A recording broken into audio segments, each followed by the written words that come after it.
စီးပွားရေးအဆင်မပြေဖြစ်နေရင်နေတိုင်းမဖြစ်မနေလုပ်ရမယ်အချက်22ချက်နံပါတ်1မိုးလင်းလာရင်စူပူအော်ဟစ်နေတဲ့အိမ်မဖြစ်ရဘူးနံပါတ်2ဟိုဟာမရှိဘူးဒီဟာမရှိဘူးကုန်ပြီဆိုတဲ့အတန်တွေမထွက်ရဘူး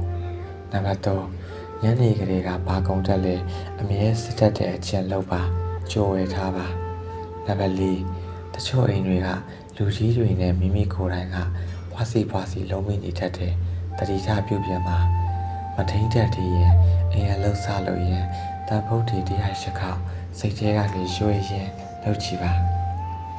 နံပါတ်5ကလေးတွေငိုတယ်မကြားရအောင်ပြုပါကလေးနိုးလာတာနဲ့စားဖို့ကြိုးပြင်ထားပါစော့စရာလေးတွေပေးနာထားပါကလေးရေတံလေးတွေလွတ်နေပါစေနံပါတ်6ဖះတောက်တော်ကြီးကပ်ပါဖះဝေယဝတ်စာလုပ်ပါမေတ္တာတုတ်တရားနဲ့တူတူလေးဖွင့်လိုက်ပါနံပါတ်9နေ့စဉ်ဖះကို900ကျပ်ဝတ္ထုငွေကတ်လူပါလားကုန်ရင်ပြန်စွန့်ပြီးဖះအတွက်လိုတာဝယ်ပါနံပါတ်10နေ့စဉ်အိမ်ရှိဘက်ကိုဆာလက်တစ်စုပ်ပတ်လိုက်ပါငှက်ကလေးတွေကိုကုလိုပြုပါနံပါတ်9မနက်ခင်းဆိုရှိဘက်ကနေနောက်ဘက်ကိုတပြက်စီးလဲပါနံပါတ်10ညနေကိုနောက်ဘက်ကနေရှေ့ဘက်ကိုတပြက်စီးလဲပါ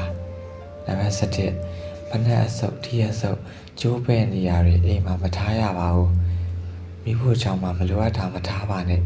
စားသလောက်ပကံအရေးထွက်ပဲထားပါအဖိုးတွေသိမ့်ပြလိုက်ပါနံပါတ်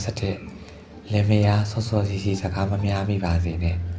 နံပါတ်12မနက်မိုးလင်းမှာကုသိုလ်တရားနဲ့အစားပြုပါညအချိန်မှာကုသိုလ်တရားနဲ့အိယာဝန်ထအောင်နေပါနံပါတ်13တနေ့တာပြီးတိုင်းဒီနေ့ကောင်းမှုတစ်ခုဘာလုပ်ခဲ့တယ်လဲတွေးပါမကောင်းတာဘာလုပ်မိလဲစဉ်းချင်ပါနောက်နေ့ကုသိုလ်တစ်ခုပြုဖို့အားစိုက်ပါနံပါတ်14ခွေးလေးတွေကိုထမင်းကျွေးတာလဲကုသိုလ်ပါပဲနံပါတ်15ငှက်လေးတွေကိုစံစည်းပတ်ပေးတာလဲကုသိုလ်ပါပဲနံပါတ်16ဂုံတော်ရွှင်းမိတာလဲကုသိုလ်ပဲနံပါတ်19မိသားစုကိုမေတ္တာနဲ့ချက်ကျွေးတာလဲမွန်မြတ်တဲ့ကုသိုလ်ပါပဲအရှင်သန္တာဒီကရွှေပါရမီတော်ရ